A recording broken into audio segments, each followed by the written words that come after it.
Assalamu alaikum tout le monde, bienvenue au podcast Orak. Comme vous le savez, c'est un podcast qui revient sur nos vies de diaspora pakistanaise. Et aujourd'hui, je suis présente avec une de nos invitées qui est très spéciale et j'ai hâte de vous le présenter. Assalamu alaikum Hasnain. Ouais, salam. Bienvenue au podcast Orak. Ça Merci. fait longtemps qu'on discute de pouvoir faire ça et je suis contente qu'on le réalise aujourd'hui. Le plaisir est partagé. J'aimerais du coup qu'on commence par ta présentation, qui tu es, un peu de son parcours. Alors, ça raconte tout le monde. Je m'appelle Hassan Abbas Farishta. Je suis franco-pakistanais. En ce qui concerne mon parcours, j'ai effectué des études de droit. Je suis passé par l'université de Cergy-Pontoise, la Sorbonne, puis j'ai terminé mes études à l'université Queen Mary. Et actuellement, j'exerce le métier de juriste international. Et en ce qui concerne mes passions, je suis passionné par la lecture, par les voyages et aussi par les rencontres enrichissantes. Justement, tu mentionnes les livres. Donc pour moi, j'ai vraiment une impression que tu es un homme de lettres. Et tu as aussi une bibliothèque impressionnante. On en voit une partie ici. Et qu'on peut qu'envier en fait. Et avant de parler spécifiquement de ces livres, j'aimerais qu'on aborde ton rapport avec le Pakistan, globalement. Très bien. En ce qui concerne mon rapport au Pakistan, il s'est développé, il a beaucoup évolué au fil des années. Durant mon adolescence, je mettais beaucoup en avant mon identité pakistanaise, et c'est durant aussi l'adolescence, comme de nombreux binationaux, qu'on est à la quête de notre identité. Je pense que la raison pour laquelle je mettais beaucoup en avant cette identité pakistanaise, il y a deux raisons principalement. La première, c'est le fait qu'on me renvoyait souvent à mes origines. Du coup, ça créait un rejet de mon identité française et européenne. Et la deuxième, je pense, c'est dû à l'image fantasmée qu'on m'avait donnée du Pakistan au sein de mon entourage, où globalement on me disait que le Pakistan était un pays grandiose, mais dont l'instabilité, dont les crises, dont la pauvreté étaient dues à des forces extérieures. Donc c'est pour ça que je m'identifiais énormément à mes origines pakistanaises. Mais au fil des années, je pense que les études de droit ont aidé, parce que les études de droit demandent une objectivité, une rationalité. Donc les études de droit, aussi la maturité naturelle et le développement du sens de la critique m'ont en fait aidé à déconstruire ce mythe et à me créer et à étudier vraiment le Pakistan. Qu'est-ce que le Pakistan? Qu'est-ce que la culture pakistanaise? La politique pakistanaise, la sociologie pakistanaise, le peuple pakistanais, ce qui me permet aujourd'hui d'assumer pleinement cette binationalité. C'est super intéressant parce que je pense que c'est un peu le parcours que chacun d'entre nous le fait. Et je pense que quand même tu as eu beaucoup de chance de garder un lien annuel presque avec le Pakistan, un rituel. Et on peut dire que c'était, pour le coup, c'était un peu le choix de tes parents de vous y emmener. Et aujourd'hui, en tant qu'adulte, quel lien tu maintiens avec le Pakistan? Alors effectivement, j'ai eu la chance de voyager au Pakistan presque tous les ans, voire parfois 2 fois par an jusqu'à mes 22-23 ans.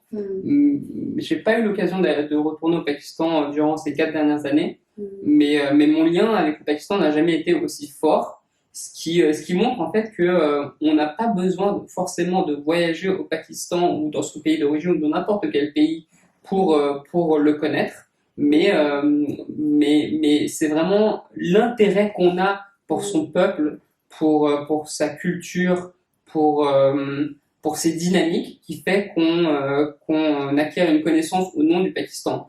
Je pense que l'exemple parfait, c'est mon cas personnel. C'est-à-dire que durant les 18 premières années, j'allais certainement tous les ans au Pakistan, mais ma connaissance du Pakistan finalement était assez limitée, parce que mes fréquentations se limitaient à la famille ou aux amis proches. Mais durant ces 10 dernières années, j'ai développé ce lien avec le Pakistan grâce à des connaissances, en fréquentant des locaux, en discutant avec eux, mais aussi à travers bien sûr mes lectures mes lectures sur les livres de sociologie pakistanaise, de politique pakistanaise et d'économie pakistanaise. Donc, si tu veux, cette double expérience, donc la rencontre avec des personnes sur place et aussi le savoir que j'ai pu acquérir grâce au livre m'a permis d'avoir une connaissance plus ou moins développée du Pakistan. C'est super intéressant ce que tu dis. Par exemple, au début, tu avais besoin que de surface, si on peut dire. Ces liens avec les amis, avec la famille et tout ça, et ça te suffisait.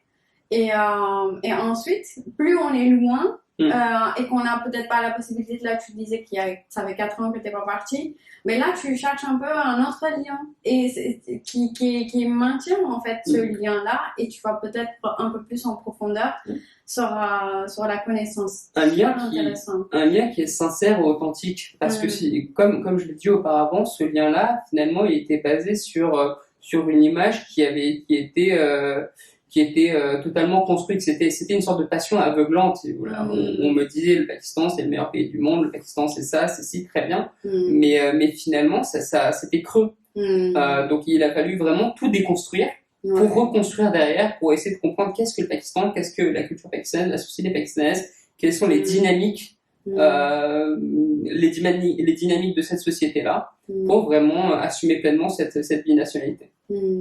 C'est super intéressant. En tout cas, c'est un conseil que j'aimerais que nos auditeurs utilisent aussi. C'est que même si on est loin, on peut quand même garder ce lien-là et on peut la cultiver autrement. Et du coup, ça me permet de faire la transition sur ce lien avec le Pakistan qui est indéniablement voué à évoluer d'une génération à l'autre. Qu'est-ce que tu penses de cette affirmation en fait? Alors, c'est évident que ce lien va évoluer. Le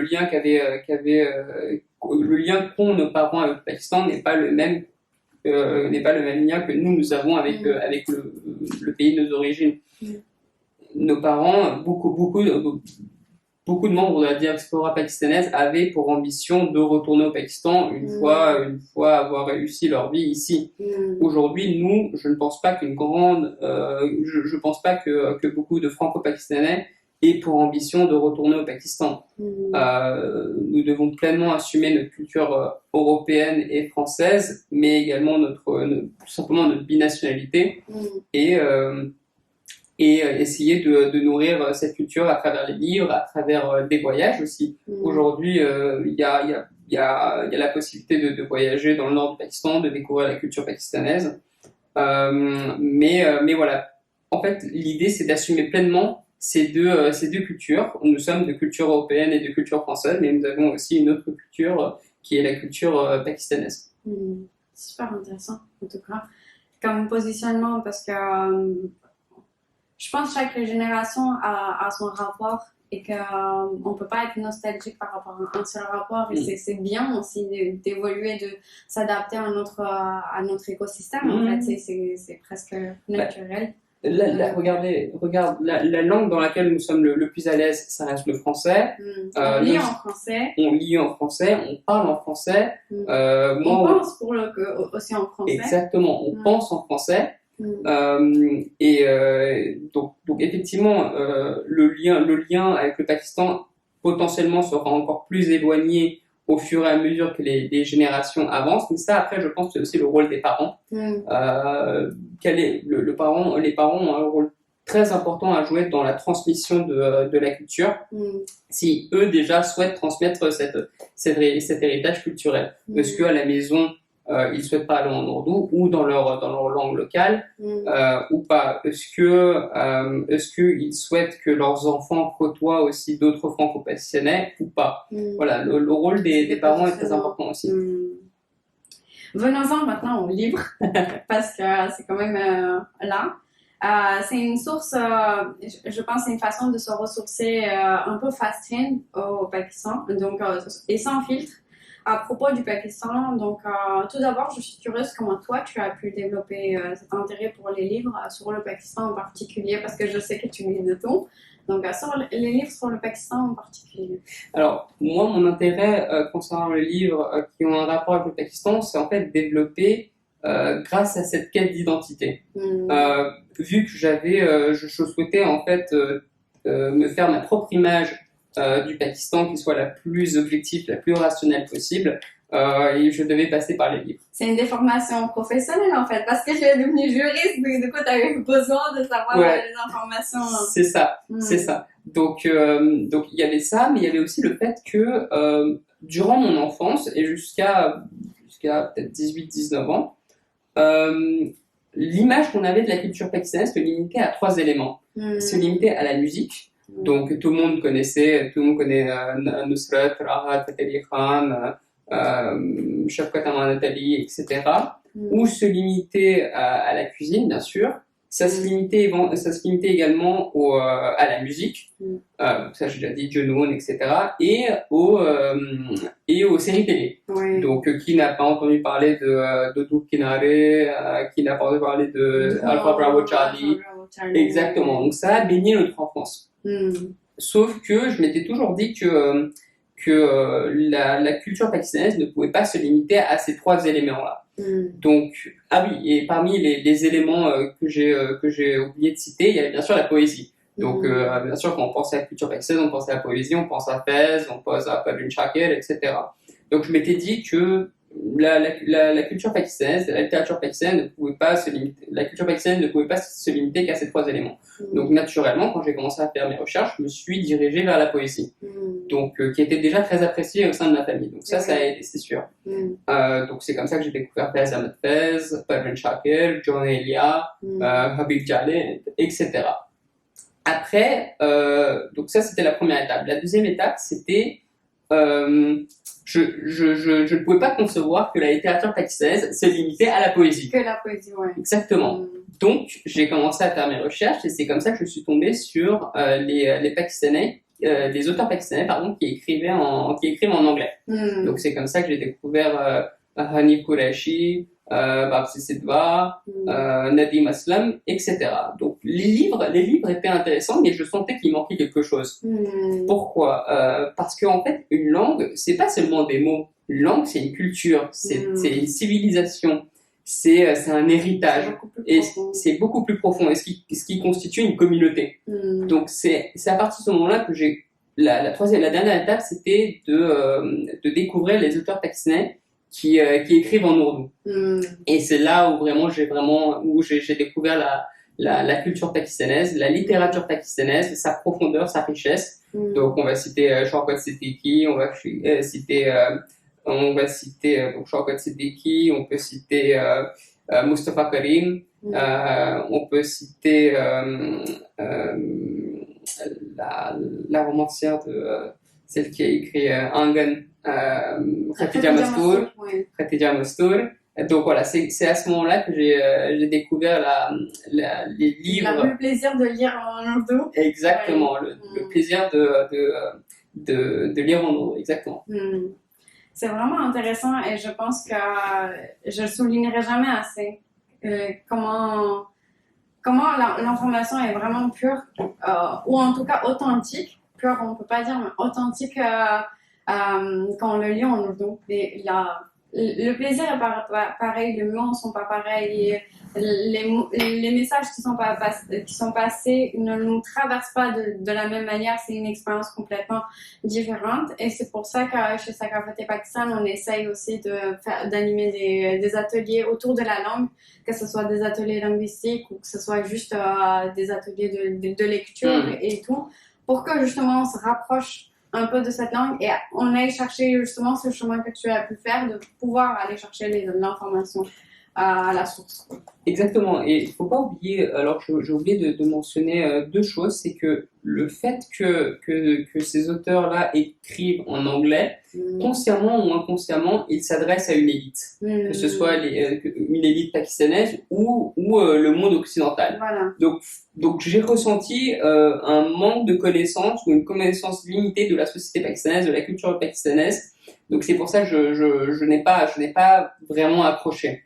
Et deuxième chose que je voulais citer en ce qui concerne les romans, je parle pas des livres de sociologie et de politique et d'économie, je parle que de la littérature. L'objectif de la littérature, c'est de transmettre les émotions l'émotion de l'écrivain au lecteur, ce qu'il a en fait dans son cœur. Et ça peut que se traduire, ça peut que se ressentir exactement à travers la langue maternelle. Ou une très bonne traduction. Mais pour comprendre la société pakistanaise ou les enjeux qu'il y a dans la société pakistanaise, je pense que l'idéal, c'est de lire en ourdou ou éventuellement une traduction en anglais. Mais la base doit être la langue locale, non pas une langue étrangère. Oui, voilà, je pense qu'on fait attention à la langue locale, que ça peut être ourdou, ça peut être punjabi, ça peut être sindhi, saraiki, ça peut être n'importe quelle langue, des gens qui racontent cette histoire-là, qui mettent en scène. Et je pense que on a fait l'expérience avec Khadija Mastouj pour Angan, ça n'avait rien à voir que de le lire en anglais. Et pourquoi c'est important aussi, pour faire cette question, pourquoi c'est important, c'est aussi pour savoir, pour pouvoir juger si par exemple Bulleh Shah c'est meilleur que Bétail, est-ce que Bulleh Shah c'est meilleur que Shakespeare, est-ce que Bétail c'est meilleur que Shakespeare. Tant qu'on ne lit pas les auteurs locaux, on ne pourra jamais savoir si ces auteurs sont aussi talentueux que les auteurs qu'on a lus depuis notre enfance, en fait. Et qu'on a célébré, en fait. Même au Pakistan, on célèbre plus le Master Urdu anglais que Master in English que le Master Urdu. On dit, tout le monde peut faire Master Urdu, mais c'est normal qu'on peut faire parce qu'on est bon en ça. De célébrer aussi les cultures et les langues locales. Exactement. Comment savoir si Shaukat Siddiqui n'est pas plus talentueux que n'importe quel auteur français ou n'importe quel auteur connu dans le monde. Donc c'est pour ça que c'est très important de lire de lire les auteurs pakistanais qui écrivent en anglais. En ourdou. Ouais, je pense, et ça donne aussi un peu de la fierté. Je pense que ça nous donne les racines. Dans le sens, on peut s'appuyer sur eux pour avancer. On n'a pas à commencer le chantier à zéro. On a plein de choses qui ont été construites, plein de réflexions qui ont été menées, et on peut s'appuyer sur ça pour avancer. Je pense que c'est très rassurant quand j'ai pu découvrir ça. C'est vrai. Je pense qu'on a un peu abordé, mais quel type ou genre de livre tu as lu? Et est-ce que c'était par dépit, par exemple, le choix est limité en Europe ou en France de ce qu'on peut avoir? Et est-ce que tu avais un mentor, quelqu'un qui te guidait, quelqu'un qui te conseillait, ou c'était vraiment à tâtons que tu cherchais quoi lire et comment lire, quoi? Alors, en ce qui concerne les lectures, voilà, je lis de tout. Donc en ce qui concerne les livres de politique ou de sociologie ou d'économie, ces livres je les lis en anglais. Alors je sais qu'il y a des auteurs pakistanais qui ont écrit en ourdou, mais je suis plus à l'aise en parce anglais. Qu'il y a le jargon spécifique à chaque fois, qui est lié à chaque domaine. Ouais. C'est vrai, c'est vrai. Donc en ce qui concerne ces livres-là, je les lis en anglais. Et il y a beaucoup de livres. Alors, bien sûr, beaucoup plus en anglais qu'en français. Il y en a quelques-uns en français, mais la liste des livres sur le Pakistan ou sur la politique pakistanaise ou la société pakistanaise, ou le rapport ou l'identité pakistanaise, en anglais, il y en a énormément. Exactement. En ce qui concerne les romans, je les lis également en anglais. Ou quand ils sont disponibles en français, alors des romans en ourdou traduits en français, pour l'instant j'en ai pas vu.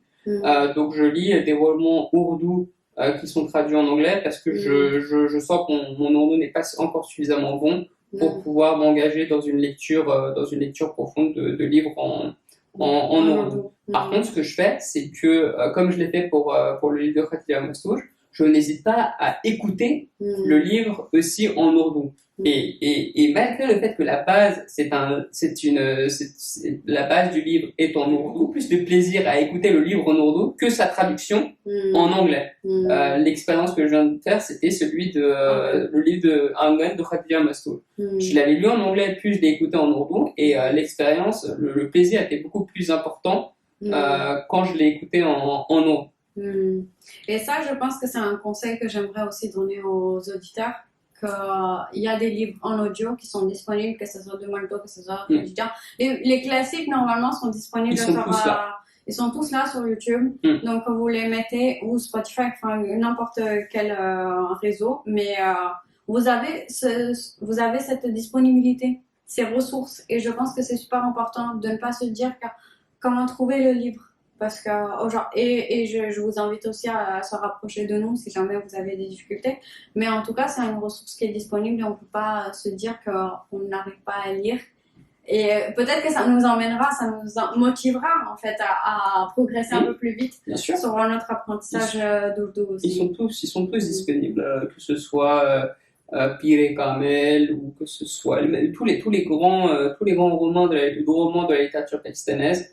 Pire Kamel, Basti, Angan, qu'est-ce que je peux dire, Jannat Ke Patte, ils sont tous disponibles sur YouTube. Sur Relecta aussi, vous avez pas mal de choses. Ouais, tous les classiques ils sont disponibles là-bas. Et en ce qui concerne ta deuxième question, s'il y a quelqu'un qui me guide, non.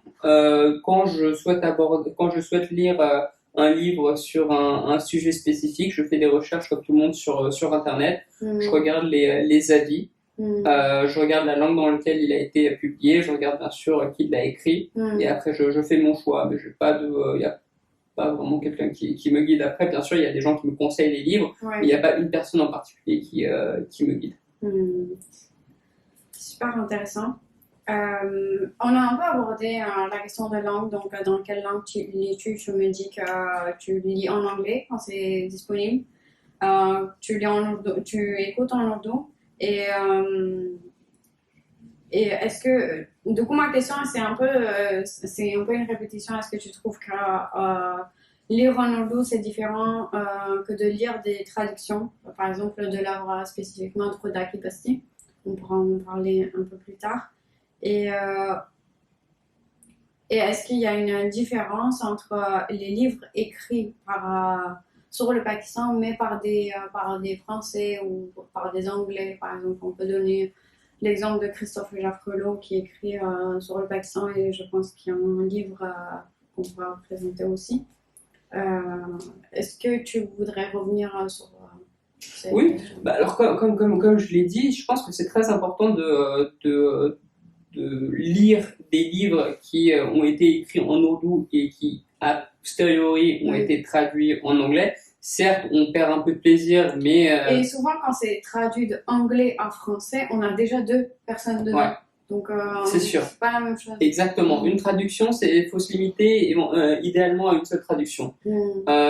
Ça, c'est pour les personnes qui ne savent pas lire l'ourdou, qui ont du mal à lire en ourdou. Donc, mais il y a une alternative, c'est d'écouter ensuite le livre en ourdou ou directement l'écouter au lieu de le lire en anglais. Et effectivement, le plaisir est multiplié, il n'y a aucun doute là-dessus. Parce que, comme je l'ai dit auparavant, l'objectif d'un écrivain, c'est de transmettre ses émotions, c'est de transmettre ce qu'il a sur le cœur au lecteur. Donc forcément, c'est beaucoup plus touchant si on l'écoute dans la langue dans laquelle il l'a écrit que dans une traduction. Exactement. Et en ce qui concerne les livres de sociologie, de politique, etc., le mindset est totalement différent parce que l'objectif, c'est pas de transmettre une émotion. L'objectif, c'est de parler d'un sujet de manière objective, de manière rationnelle, avec des sources. Donc, c'est pas exactement Voilà, c'est pas du tout le même objectif. Donc, c'est pas du tout dérangeant de lire des livres sur la politique, l'économie ou la sociologie pakistanaise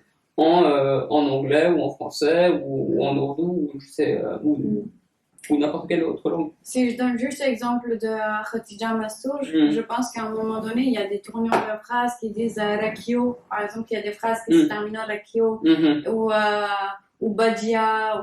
Il y a des mots comme ça qui portent des sentiments. Badia, c'est quelqu'un qui est différent de Badji, mais c'est quelqu'un qui est beaucoup plus proche.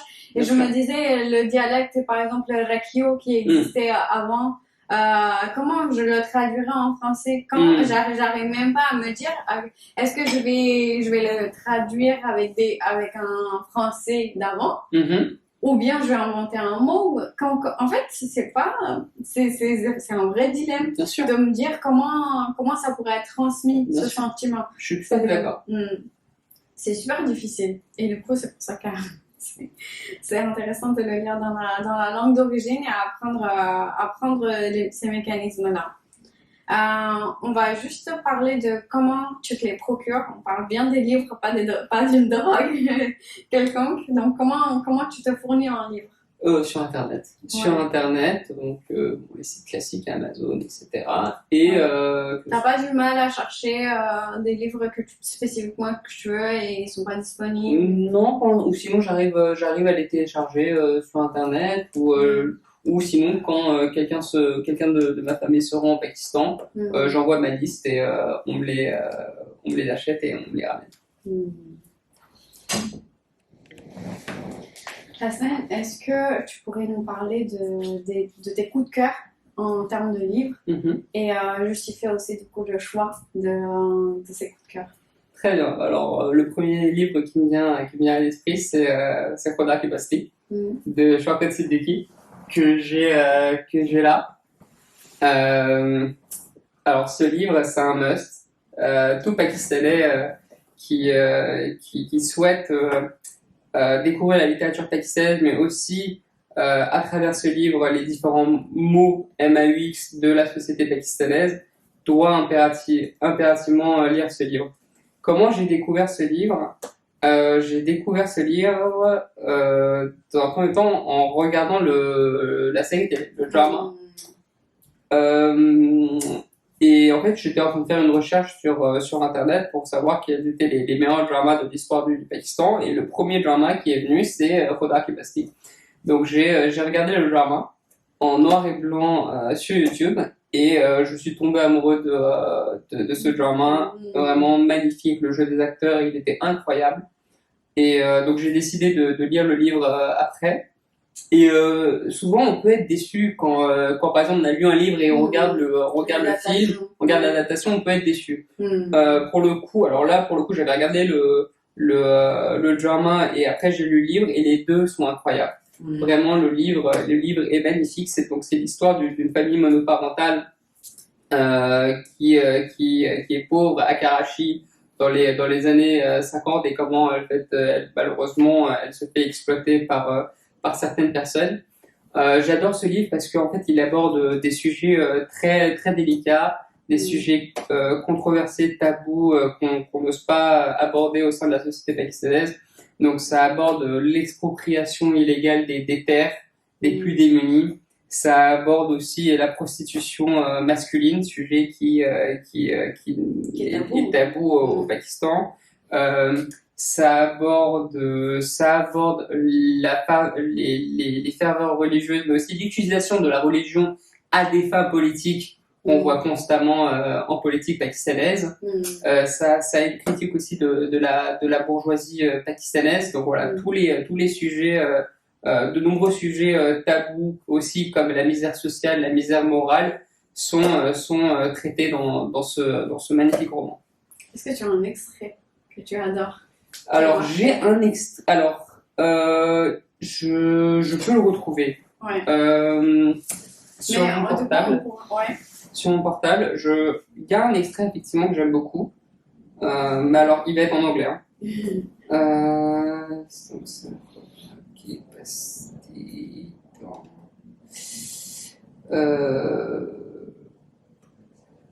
Il faut que je le retrouve. Ah voilà, je crois que je l'ai.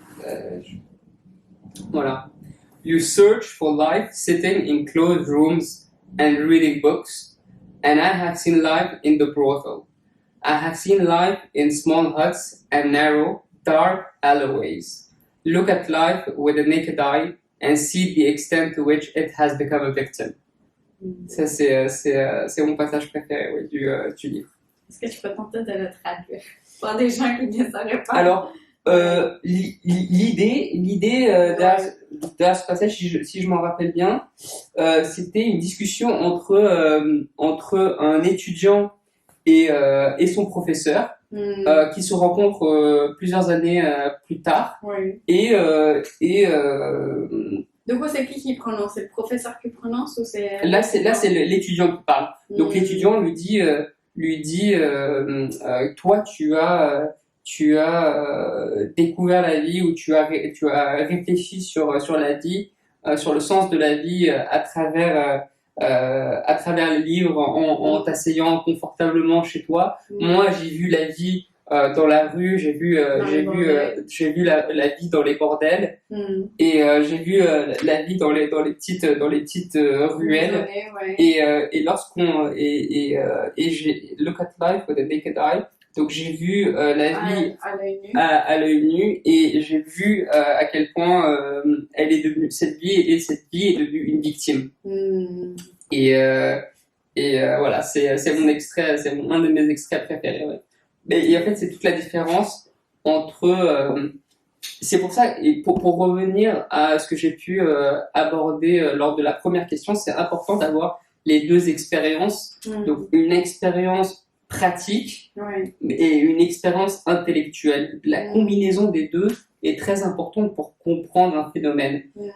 Donc là, en fait, la critique qu'il fait du professeur, c'est que lui, il connaît le Pakistan ou il connaît la société pakistanaise qu'à travers les livres, mais sauf que l'autre, il l'a vécu. Il est passé par la misère. Donc, où il a vu la misère. Mais c'est des deux aspects, comme tu dis, complémentaires. On ne peut pas faire confiance à l'un ou l'autre parce que dans l'un, c'est très limité, c'est très vrai, mais c'est très limité. C'est ça. Dans l'autre côté, c'est très global, mais du coup, c'est global. Et du coup, ça englobe plein de choses et ça ne peut pas aborder tout en détail. Mais c'est très intéressant. En tout cas, c'est impactant comme un extrait là. Et je pense que dans son contexte, ça doit être encore plus impactant. Et pour la petite histoire, pour le coup, ce n'est pas vrai parce que le professeur lui aussi a fait beaucoup de travail sur le terrain, on the grassroots level. Et voilà, il essaie de faire changer les choses au sein de la société. Donc voilà, ça c'est un livre qu'il faut impérativement lire parce qu'à travers ce livre, on peut lire le passé et le présent du Pakistan. J'ai du mal à le dire, mais peut-être le futur, je l'espère pas, mais pour le coup, ce qui est incroyable avec les grands livres, c'est qu'ils sont toujours d'actualité. Ce livre a été écrit il y a de nombreuses années, mais aujourd'hui, si on le lit, on peut toujours reconnaître les problèmes qu'il y a au sein de la société pakistanaise. C'est une édition qui est en anglais. Oui. Tu m'as dit que tu l'as écouté, tu as vu le drama aussi. Oui. Et est-ce qu'il y a des différences? Est-ce que je vois que même celui-là, tu as plein de post-it dessus, donc ça veut dire que tu l'as lu, relu et tu es revenu plusieurs fois. Est-ce qu'on s'ennuie pas au bout d'un moment d'un œuvre comme ça? Non. Non. Moi, s'il y a un livre que je pourrais relire, c'est bien celui-ci. Vraiment, c'est une leçon de vie. En fait, c'est pas juste un roman, c'est une leçon de vie, c'est une œuvre, pour moi, c'est une œuvre littéraire, mais c'est aussi une œuvre politique, une œuvre sociologique qui sur le Pakistan. Donc non, on s'ennuie pas du tout en le lisant. Et oui, s'il y a un livre que je dois recommander, ce serait en priorité, ce serait celui-ci. Est-ce que tu veux parler de tes autres livres? Bien sûr. Avant que je vois, il y a des livres pour enfants qu'on pourra aborder. Alors, les autres livres. Alors bon, comme je vous ai dit, mon premier coup de cœur, l'une des premières, la première étape dans mon cheminement littéraire, ça a été la poésie pakistanaise. Donc le livre de Faiz Ahmed Faiz, c'est un recueil de poèmes, donc traduit en ourdou. Avec la traduction en anglais. Ouais, si tu peux montrer. Avec la traduction en anglais. Et Ah, mais c'est une chanson aussi. Non? Qui a chanté? C'est Nourjahan qui a chanté. Bah, c'est voilà. Ouais. Ça fait pas longtemps que j'ai découvert, du coup, je trouve que comme ça, c'est un de ses poèmes les plus connus, des chansons les plus connues aussi. Bah oui. Et il y a également, si mes souvenirs sont corrects, la translittération. Donc, voilà, je suis retombé sur un mot de ses pages, c'est mon panneau les mers. Donc, il y a aussi la translittération. Mais du coup, c'est super bien parce que peu importe le médium dans lequel tu es à l'aise, tu peux le retrouver. Exactement. Exactement. Donc ça, c'est un recueil de poèmes de Faiz. En anglais et en ourdou. C'est ça. Okay. C'est ça, en anglais et en ourdou. Donc celui-là, je l'avais acheté, je crois, à l'aéroport de Karachi. Ensuite, je peux vous présenter ce livre, Le Pakistan de Christophe Jaffrelot. Donc, pour une introduction sur le Pakistan, sur la politique pakistanaise, l'histoire du Pakistan, la création du Pakistan, l'identité pakistanaise. C'est un très bon début, c'est très bien documenté, c'est très complet. Christophe Jaffrello maîtrise vraiment son sujet. Donc voilà, ce livre est très bien pour commencer. Ensuite, pour aller un peu plus en profondeur, le livre de Aisha Jalal, The Struggle for Pakistan. Donc celui-là aussi, celui-là est dans la continuité de celui-ci. Par contre, il est en anglais. Aisha Jalal, qui est en fait une américano-pakistanaise, je crois qu'il a grandi à La Roche, mais c'est correct, mais aujourd'hui qui enseigne aux États-Unis. Donc voilà, toujours donc celui-ci dans la continuité de celui-là. Et enfin, ce livre pour moi est très important, c'est The Political Philosophy of Muhammad Iqbal.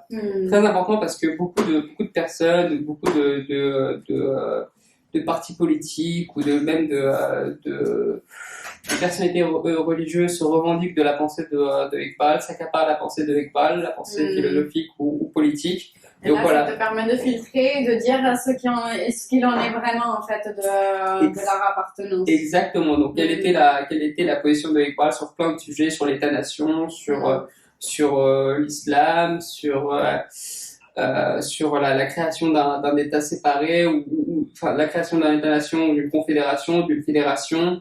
Donc voilà, tous ces sujets-là sont abordés. Je vais les prendre en photo et pour partager ces livres-là. Donc voilà les livres que je pourrais vous conseiller. On a la liste, je vais les partager dans les notes, comme ça tout le monde pourra s'y retrouver. Avec plaisir. Et maintenant, je vais revenir sur les livres que je vois. C'est les livres d'enfants. Donc, j'aimerais aborder cette question en tant que parent. Comment toi parce que tout à l'heure on a parlé de la transmission culturelle.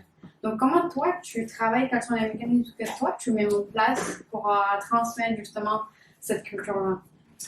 Je pense que le premier mécanisme c'est la transmission de la langue.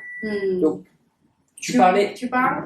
Alors, c'est intéressant parce que tu parlais du rapport au Pakistan, à la culture pakistanaise, d'une génération à l'autre. Chez mes parents, on a toujours parlé en ourdou, mais sauf que voilà, la langue dans laquelle je suis le plus à l'aise ou la langue dans laquelle je parle avec mes frères et sœurs, c'est le français. Donc naturellement, je parle en français. Je me souris parce que j'entends du coup. mais par contre, dès que je m'en rappelle, je fais l'effort de parler en ourdou. Avec le petit. Après, en ce qui concerne la culture, alors j'ai l'intention d'acheter des livres audio en ourdou. En fait, j'ai découvert ce concept-là, c'est vachement bien. C'était une Canadienne d'origine pakistanaise qui a créé ça. Avec un stylo, exactement. Un truc qui s'appelle Bon Ourdou. Ouais, c'est ça. Et donc tu mets le stylo sur un objet et ça te parle, ça te donne le nom. C'est exactement ça. Mais ce qui est dommage, c'est que ça c'est pas widespread pour l'instant. C'est pas quelque chose de commun. Il y a des livres qui sont aussi écrits par d'autres Canadiens.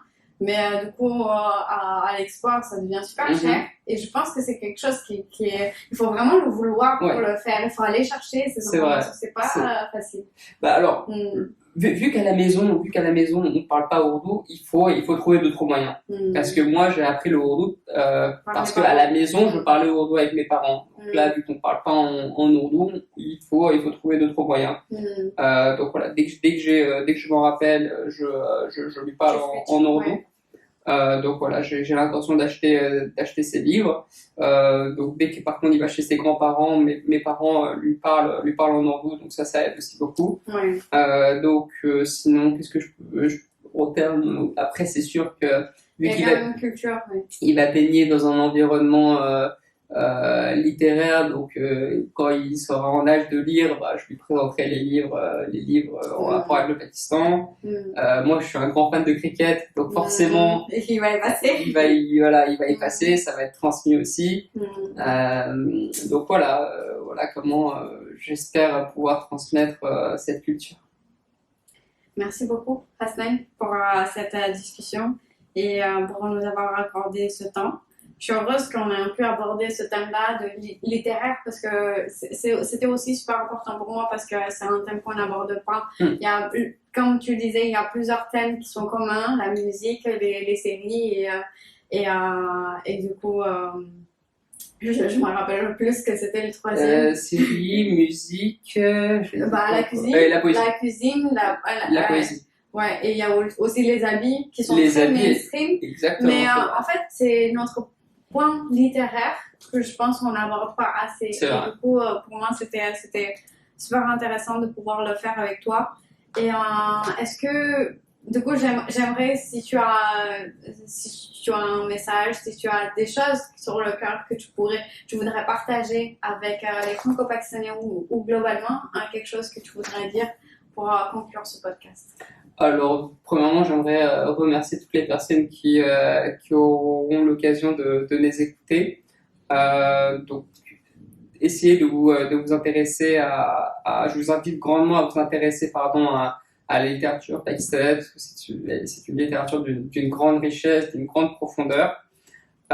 Deuxième chose que j'aimerais dire, c'est de considérer le Pakistan comme son ami, dans le sens où un ami sincère n'est pas celui qui vous félicite, qui vous congratule, qui vous lance des fleurs à chaque occasion. Un ami sincère, c'est un ami qui, bien sûr, vous encourage, vous félicite, mais qui est également présent, qui a également un sens critique et qui n'hésite pas à vous reprendre lorsque vous avez tort.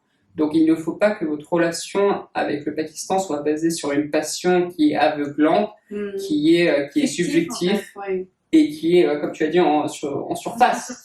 En surface, mais voilà, c'est pour ça que je vous incite grandement à faire des recherches, à lire et à ne pas hésiter à mettre en lumière également les injustices qui peuvent être présentes, qui ont lieu au Pakistan. Ce n'est pas faire tort à l'image du Pakistan que de mettre en lumière ces problèmes aussi. Et je pense qu'un réel ami, comme je l'ai dit, c'est celui qui n'hésite pas aussi à critiquer de manière constructive et à proposer des solutions lorsque cela est nécessaire. Je pense qu'aujourd'hui, on est dans un monde où chacun défend ses intérêts, défend sa petite boutique.